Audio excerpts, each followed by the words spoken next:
DeMeco Ryans was at the owners' meetings. Cody Stoots was on the scene. He starts out talking about Laremy Tunsil. So let's go ahead and react to this. DeMeco Ryans. Let's react. DeMeco Ryans live at the owners' meetings. We haven't heard from him in a long time. We haven't heard him since free agency. We heard him a little bit talk about Stingley. We haven't heard him with free agency, really. We haven't heard him since they traded Laremy. We haven't heard him since they traded Kenyon Green. We haven't really heard him talk about Christian Kirk. Let's hear from DeMeco Ryans. Let's react to it. A lot of things that he had to say about the offensive line, Laremy Tunsil, et cetera. Let's react live in the locker room. I mean, it's really tough. There's nothing easy about that because Laremy is such a great player. You put the tape on Sunday. He's arguably one of the best one-on-one pass protectors in the NFL. So it's hard to lose a player of his caliber. But also at the same time, it was a trade we felt was beneficial to both parties. We were able to get quality draft picks out of the trade, send Laremy to a really good team as well. So I think we both benefited from the trade, but it's going to be hard to replace him as well. So you see we've added a few offensive linemen, Cam Robinson, Trent Brown, Ed Ingram, Laken Tomlinson. The idea behind adding those guys is just going to add some veteran guys who played for a while. They've done it the right way. Guys play hard and really wanted to enhance just competition in the room. We have a good core of young guys, added some veteran guys, and with the mix of guys, the messaging to everyone is let's see who our best 5 guys will be, and let's see what that competition will make of us. Competition always, to me, it makes everyone around you better. So the idea behind the moves we made is just in a move to improve our offensive line to get everyone better.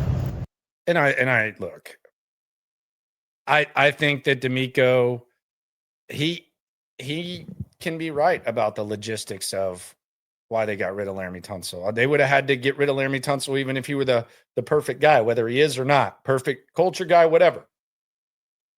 So there could be that factor, and there could also be the other factor. Eventually, the economic part of the game will catch up to you. I do think that, that the Laremy Tunsil dialogue about him being able to move a certain way and other guys not being able to do it, I do think there's something to it. Do I think it's the number one reason? No. But the C word there is interesting too. He mentioned competition. And last year in training camp, it was kind of surprising because this wasn't like the greatest offensive line. I know it was a little bit gassed up heading into camp, but there was no competition. All 5 guys were starters. Now, started out, Blake Fisher was getting a lot of reps early in camp, but he was never the starter. So competition is something that DeMeco Ryans speaks on. It didn't take place on the offensive line last year. There's going to be a hell of a lot of competition. It's damn near a battle royal. Let's hear more from DeMeco. Titus obviously played both positions. Do you anticipate him playing one position, tackle or guard, or do you anticipate leaving it open? Yeah, it's all open to everyone. Titus has done a great job of being able to have that flexibility to play outside and to play inside, and he's shown that he can do both. So I think Titus, and he's willing to play wherever. And he's done a really good job when asked to go inside. He did a really good job for us and played really good for us down the stretch when he played guard. Laremy mentioned when he met with the Washington media that when he sat down with you guys, This is Stoots, other half of SNL, asking about the Laremy thing. Look at DeMeco. He's ready for this. Laremy said what? He doesn't know.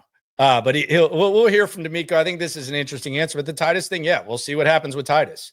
He could be an expensive swing guard tackle. He could be your starting guard. He could be a starting tackle. Who the hell knows? But it's not, hey, he's our right tackle. So Titus, it's kind of a demotion. You're battling for your job. You didn't have to battle for it last year. The guy that you idolize is no longer here. Got to be ready to go, man. You got to be ready to play both. It's not going to surprise you. You're battling for almost damn near a roster spot. There's a number of scenarios with Titus Howard. Let's hear what DeMeco had to say about Tunsil, though. Conversation about, hey, part of this is making the money fit long term with some of the other guys, and then he mentioned Stingley getting the extension. Was that kind of was that one of the driving forces behind having to make that trade? I know you said it was difficult, but the long term outlook of the team financially. It's difficult.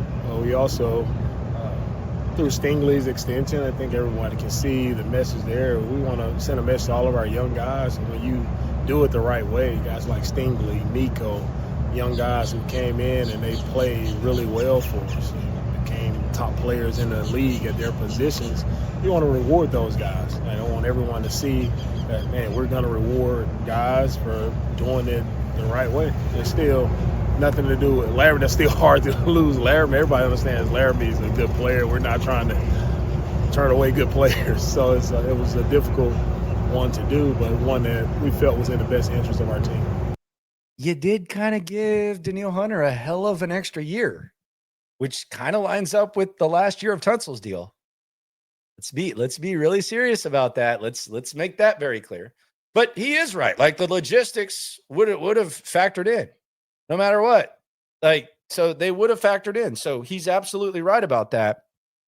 But it is interesting. And I think the logistics do factor in, but Danielle Hunter did get a hell of a 1-year extension that is lined up with what would have been Laremy Tunsil's final year of his contract. That does need to be kind of mentioned. Back to DeMeco. There was a narrative that you guys were trying to change the culture within the online room. All right, here we go. There was a narrative. This is DJ Bieneme. He wrote the Tunsil article as well on ESPN. DeMeco's never going to throw a player under the bus. So we'll hear what DeMeco had to say about this. There's some reports that there was a toxicity in the online room that you guys were trying to get rid of. Can you just kind of speak to that? If there's any truth to that, anything of that nature, just kind of that narrative that was kind of put out there from their administrator? I think our guys in that room, they competed, they battled. It didn't always go how we wanted it to go, but there was nothing toxic in the room. Those guys showed up to work every day. Those guys were a tight group. They went out to dinners throughout the week. So those, I don't know where their report came from, but it's very incorrect. That's nothing in our building. That's nothing I stand for. As the head coach of the team, we bring in the right people. We bring in good guys, and all those guys are great guys. So toxic, like the word toxic, like I don't know. I saw opinions on the Tunsil thing. I saw educated opinions on it. But the toxic reports, like when I think report, I think of Adam Schefter reports. I think about that. So DeMeco's never going to throw any players under the bus, and you got to take with a grain of salt what coaches say. Sometimes they're not going to tell you the truth, which is cool. But DeMeco's always going to go to bat for his players. And I think that's something that they respect. I think that's why a lot of times whenever their backs are against the wall, they react for him. I haven't heard too many players say bad things about DeMeco Ryans. But it's damn sure not the gospel when he talks about the offensive line, because last year he said they weren't playing that bad. Like when we saw Kenyon Green and Shaq Mason and Titus Howard and Juice Scruggs struggling, he basically said there's too much negativity and we're not playing that bad. Well, what did they do? They got rid of all of them and they moved them all around. So I think there's a line to kind of draw. He's never going to throw players under the bus. I don't know where the report was of like toxic. Like I don't know who reported that. Like maybe changing the culture in the offensive line room to where, maybe I don't know what that means, but toxic. And even if it was, he wouldn't tell us. It's just how DeMeco rolls. Let's hear more from him. Defense adding C.J. Gardner-Johnson with the Kenyon Green trade. How much do you feel like having a chess piece like him? What are some of the things that you think of with a guy like that? Gets after the football and obviously is a feisty guy. And C.J. instantly improves our back end. I think he, not only from his play, but him pairing with Kalen, and Kalen's game is definitely going to improve from just seeing how CJ plays and how he prepares. You can feel the passion, the love for football that CJ has. You just heard that right there, right? Say that one more time. This goes back to what we were talking about with the McMillan talk. Whether you agree or not, Texans care about guys who have passion and love for football. I think this is the 105th time that DeMeco has said it, but listen to this. He's talking about CJ Gardner-Johnson. Why do you like him? Here it is right here. And how he prepares. You can feel the passion, the love for football that CJ has. It's just my first conversation with him. Like, he got me fired up talking to him. So he's going to fit right in as a swarm player for us, and I'm excited to get to work with him. Christian obviously had an injury last Swarm. year and missed most of this year. What's your goal for him, and what do you envision for him coming into this, I think, 4th year for him? Christian, Yeah, here you go. he just has to. Like any talk about Christian Harris, just listen to how he talks about Christian Harris. This is a big year for Christian Harris. He needs a good year. So if he has an awesome year, let's say that Christian Harris has a great year and he prices himself out of Houston, that means it was a awesome year. If he has a great year and he establishes himself as a long-term piece, great. This is the perfect, like the way that this lined up for Christian Harris, it's ideal. It's ideal. And DeMeco typically, I haven't seen this yet. DeMeco typically lights up when you talk about number 48. Put the work in like Christian always does. He's just unfortunate thing that happened to him last year with the injury. And, it just took longer than we all expected. And I know it was tough on Christian mentally, but he was able to battle back and get in there some, but he missed so much time last year. But Christian was having an outstanding offseason the prior year, so I'm looking forward to him to do the exact same, have a great offseason, come in a training camp healthy, ready to go, and let's see what it looks like and compete. What do you expect from Compete. the other Christian that you guys had, Christian Kirk, and how nice was it to have Cody. a player like him available for you guys? Yeah, excited to add Christian. I've been watching him for a while now back in Arizona and Jacksonville. He's always a guy that you watch, and he's always impressive to me, just how he played the game. Plays fast, plays tough. So excited to add him to our team. I think he's another guy who's just, his mindset is, I'm coming in to help the team win games. Like, his mindset is exactly the type of guy that I would want to work with, and I think our guys will really enjoy working with him. The defensive line. DeMeco focuses a lot on that mindset. I'm just telling you, like the McMillan thing, you might not think it's a big deal. This guy, he says it all the time, the mindset. Maybe it's changed, but what we saw at the 19, that's not what he likes. It's not what he likes. You guys are both Once you obsessing over football. after that. You said at the combine you were going to do that. Having Sheldon Rankins back, getting Mario back, adding Darrell Taylor, and then extending Daniil. What are your thoughts on kind of what you have there with the D-line? A lot, Aaron. We have a healthy group of guys and we have a good group of guys. As you guys have seen with our D-line, we like to rotate as many guys as possible. So, adding Taylor, Rankins Added damn near 50. It's plenty to rotate. to that group, I think we've improved our D-line. And those guys, it's a really tight room. Hated losing Rankins the first year. Wanted to really bring him back, but his leadership in that room was really phenomenal his first year. So I'm excited to add him back. Mario had a really good year for us. He definitely deserved to be back. Just what he brought, the energy that he brought to our team. So I'm excited with the group we have. Daniil's another guy who's able to get an extension. He's came in, he's done it the right way. He's improved our room.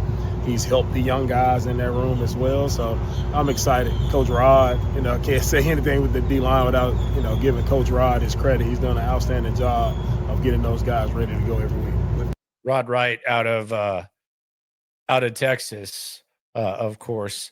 DeMeco, he loves the D-line. He loves the D-line. Now, how much does he love it? Could he actually draft D-line? Probably not, right? Not early, right? Who knows? Back to Coach. The moves you guys made on the O-line and the receiver room, how much was CJ at the forefront of trying to have you guys' mind in terms of trying to get him, not necessarily a better supporting cast, but just trying to get him pieces that can help elevate him going into year 3? With the moves that we made, it's really just about improving our entire team. Not about one person, but it's improving our entire team, improving the offense, improving the defense as much as we can. And that's what those moves represent. Do you think how you all approach free agency and going after so many offensive linemen changes the approach in the draft, or could you still target early offensive linemen in the draft? Ooh, I don't know what our approach was to start. No, we'll see how you never know. That's the fun part about the draft. You can go through it all. Everybody has their mock and opinion, but no one really knows how the draft is going to fall. So it's Beauty of it. up to us, and Nick has done an outstanding job of just putting the work in. We've done a lot of extensive work on a lot of guys in the draft. Our scouts done a great job. So we'll just, continue with our same philosophy we had as we've been here, is draft good people, good players. With so many different guys added on the offensive line, you mentioned competition. Yeah. Is the conversation with those guys, hey, like, you're here, you may have done this elsewhere, like, we're going to keep adding bodies and the 5 best guys are going to play? Is that kind of make that clear to the guys when they're getting here? Yeah, it's made clear to the guys that we want guys to come in and compete. I'd never promise anyone anything. Are you going to compete for it? You compete for it, you become the starter. Whoever can help our team the best, that's who's going to be out there, right? At the end of the day, it's our job to go and win games. So to win games, we want our best players on the field. And we can go through a season and have our best players there for an extensive amount of time. Like, we'll be in a good position to go and compete and win games. Watching 2 years, how have you kind of gone about, because you're the head coach, you're kind of in that CEO role, especially when you oversee the offense. What's kind of your process of kind of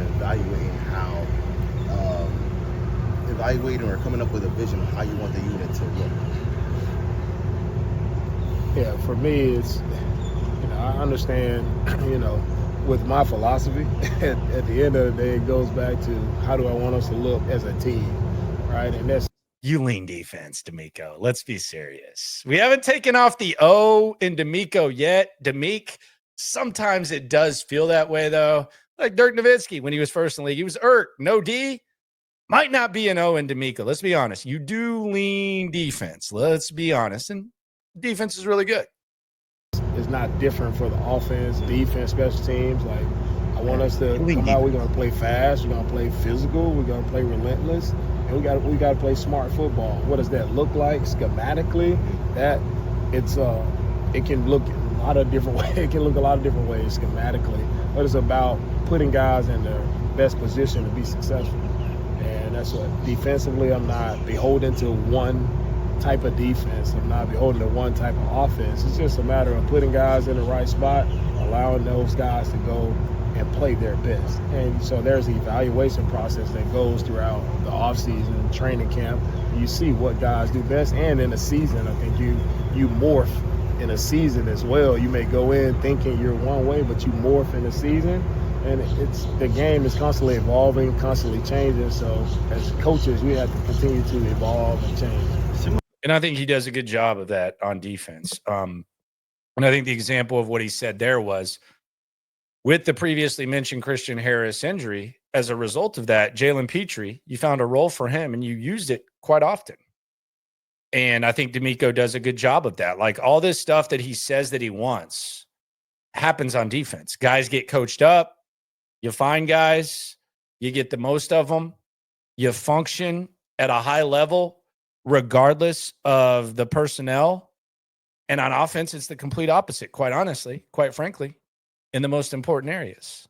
If the offensive line were coached like the defensive line, or the offensive line talent was evaluated at the same level that the defensive line talent has been evaluated with DeMeco Ryans, might damn near be talking about an AFC championship.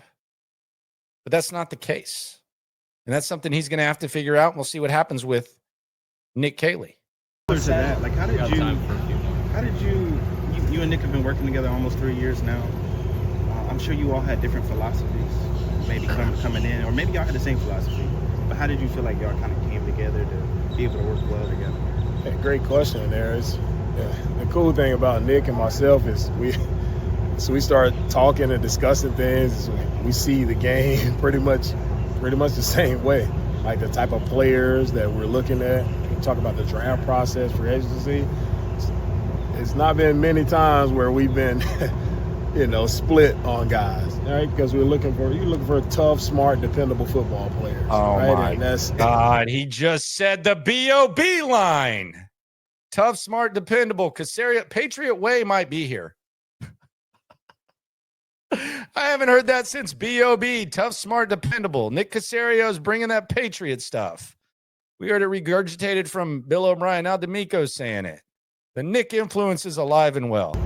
It's not been many times where we've been, split on guys, right? Because you're looking for tough, smart, dependable football players, right? And that's easy to find when you put it in that category, and that's what we look for. On Saturday, you guys added EJ Speed. EJ said that your linebacker background that you guys share, that meant a lot to him, resonated with him in making his choice. So what does that mean to you, and just what do you feel like you'll bring to the table as a linebacker? EJ's put some pressure on me there. No, EJ's just watching him. I remember EJ came out of Charleston State, thought, man, fast, long, explosive linebacker, and he's developed into a solid linebacker there with the Colts. And looking for him to just come in and add some of those same qualities that he's shown, like playing fast, playing physical. He's made a ton of tackles the past couple of years, so excited to see him in the mix with our linebackers to see what we come up with. A couple of other wide receivers besides Christian, Justin Watson, and Braxton Berrios. So Berrios is. Listen to what he says about Justin Watson. Like, people talking about Justin Watson being a sleeper. Listen to this praise. This is wild. A lot of special teams background. Yeah. What do you kind of foresee from those guys in the wide receiver room? Yeah, Berrios has shown the ability to be a really good punt returner in the league, so expecting to see that from him, but also not just punt return, but he's also showing up, making plays in the slot as a receiver. So they're open to multiple playmakers in the slot, check. And Watson has just been one of the most consistent guys in the league. Plays fast. One of the most consistent guys in the league. Fast, plays the game the right way. So I'm excited to add him. Bigger receiver, plays fast, tough, physical. So excited to add him to our group as well. When you mentioned that you're not beholden to one scheme or one way of doing it, since you have to morph. When did you kind of learn that? Was it when you became a DC, when you were playing in the NFL, or was it linebacker coach? When did you kind of realize that you can't necessarily be beholden to one thing? Sometimes you have to morph, and it's all about putting guys in position to succeed. When you kind of figure it out? I learned that my first year as a defensive coordinator. Right? You understand, depending on what personnel you're going on the field with, sometimes you may want to run certain things, but you have to. If the players don't do that well, and at the end of the day, your goal is to win games. So how do you adjust? How do you change and put players in position to help them win? Like, if guys struggle playing man coverage, then you shouldn't put them in man coverage. You got to mix it up, play a little zone, or vice versa. If you got a guy that's really good in man coverage, you give him that opportunity to play man coverage and do it really well. So it's just a matter of different guys. How do you adjust to the guys and not try to fit the guys into a particular box? And that's what he does well on defense. On offense, Bobby Slowick's throwing bubble screens to whoever the hell's out there. It's not player dependent. A lot of times they're trying to run the ball regardless of who they're going against. So DeMeco's philosophy is right. Again, it goes back to the biggest mystery, the offense. Got to get the offense to resemble, from an evaluation and from a preparation / execution standpoint. He always says execute. Got to get the offense to at least catch up a little bit. Anything else? Laken Tomlinson. Yeah. Oh, He's Laken played Tomlinson. so much football. Listen to what he says about Laken Tomlinson. Like an Iron Man. Cody has Basically hasn't missed a game in like 7 or 8 years. What's that like? Does that kind of set a standard for like, hey, this is the type of guy we'd love for you guys to be, with the young guys? Like, he's out there every week, and then what does he kind of bring to the table in the offense? Laken brings a unique mindset, an old school mindset, type of throwback mindset. He's going to be out there. He's working. I've had the luxury of working with Laken before, just seeing him work up close and personal. Really great teammate, phenomenal teammate. Going to bring great energy to the group. And as you mentioned, he is that Iron Man. He doesn't miss a lot of snaps. He's reliable, a reliable guy who's been out there, and it means something to him to be out there. He's a really good leader. excited for our guys to just see how Lakin works, and I think he can help our young guys, JP, Juice, Titus. He can help those guys out as well. What did y'all see when y'all in Ed Ingram when y'all traded for him? He loves Lincoln Tomlinson, doesn't he? And hey, he said it's a unique trait. I don't think it's unique. It might be unique here. But the hard-nosed, tough mindset, that's what you think of offensive line. Seems like most offensive linemen, they don't move like wide receivers. Shout out to Laremy Tunsil for being blessed enough to do that. But that might be a unique mindset here. But I don't think it's too unique. But he loves him. Now we're going to get an Ed Ingram question. How about that? Let's close it out with the Ed Ingram, the nightcap. Yeah, we made a trade for him, saying it's an opportunity also to have a young guy, who's he's still fairly young in his career, but Ed has started a lot of games, competed a lot, so he's just another guy to add to the mix to see, what that competition looks like with our group. There you go, competition. That's the word of the day on the offensive line. Non-existent last year, it's a thing now. And DeMeco Ryans seems excited about that. He seems excited about Christian Kirk. The defense, we know the defense is going to be good. The offense, a lot of question marks there. That was DeMeco Ryans. We finally heard from him. And it's draft month officially. So I cannot wait. We'll see how DeMeco does heading into year 3.